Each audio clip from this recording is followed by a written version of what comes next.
Sudan's forgotten war. A cry for humanity.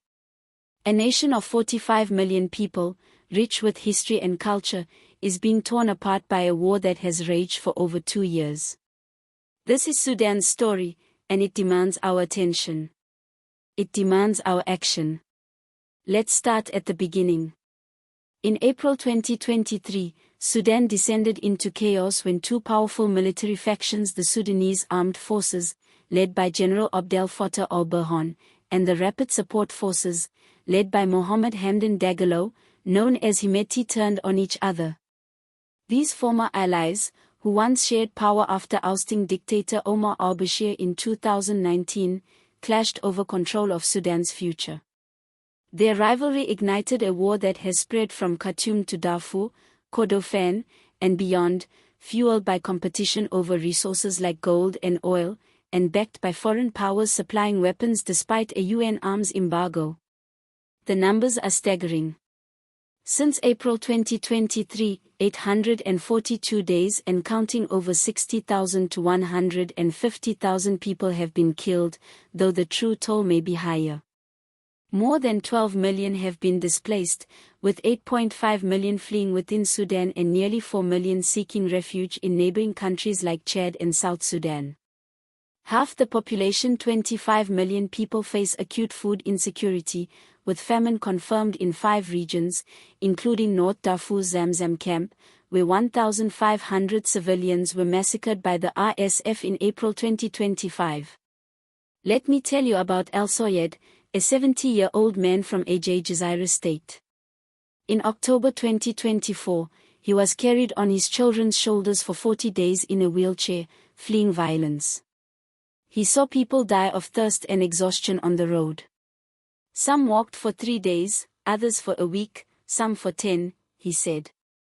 Al-Soyed now lives in a former bus station in Gadaref, surrounded by 6,600 others, battling disease-spreading mosquitoes and cold nights.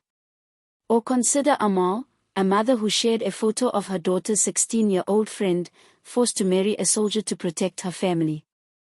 This is not an isolated story. Over 12 million women and girls face heightened risks of sexual violence, with reports of rape and forced marriages used as weapons of war, especially by the RSF. The crisis is worsening. In North Darfur's El Fasher, under RSF siege since May 2024, a drone strike on January 24, 2025, killed 70 people in the maternity ward of the Saudi hospital, the only functioning surgical hospital in the area. Cholera is spreading, with nearly 1,200 cases in Tawila alone since June 2025. In Khartoum, recaptured by the SAF in March 2025, landmines and drone strikes threaten civilians daily. Across Sudan, 17 million children are out of school, their futures stolen. Both sides are culpable. The RSF has been accused of genocide, ethnic killings, and systematic sexual violence, with the US imposing sanctions on Hemeti in January 2025. The SAF, under Buren, has been sanctioned for indiscriminate airstrikes and chemical weapons use. Both have weaponized hunger, blocking aid and destroying farmland, leaving Sudan's breadbasket in ruins. The International Criminal Court has confirmed war crimes and crimes against humanity, yet peace talks in Jeddah and elsewhere have collapsed repeatedly. But amidst this darkness, there is resilience. In displacement camps, women like Fatima organize food distributions. Young Ibrahim, an 18-year-old in Gadaref, dreams of returning to school.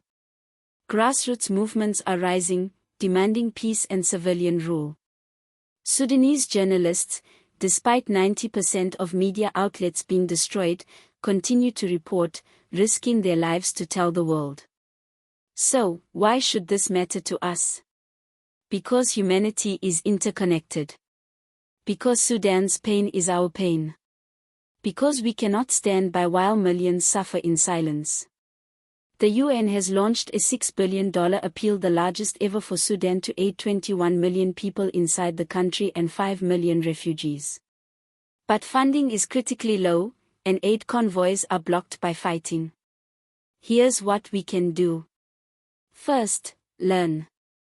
Educate yourself about Sudan's crisis. Follow reputable sources like the UN or Médecins Sans Frontières. Second, amplify. Share Sudan's story on social media, in your communities, with your leaders. Third, act. Donate to organizations like UNHCR or the Sudan Humanitarian Fund, which have reached millions despite constraints. Demand that your governments enforce arms embargoes and hold war criminals accountable.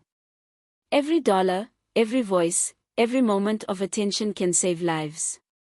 I think of Miriam, a young Sudanese poet, who writes, "From the ashes of war, we rise, with the Nile in our veins, we survive."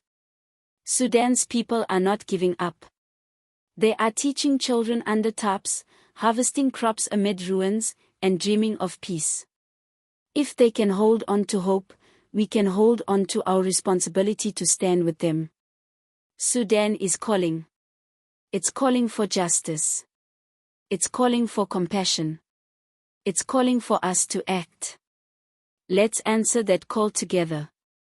Visit unhcr.org or msf.org to learn how you can help. Let's make Sudan's forgotten war unforgettable. Thank you.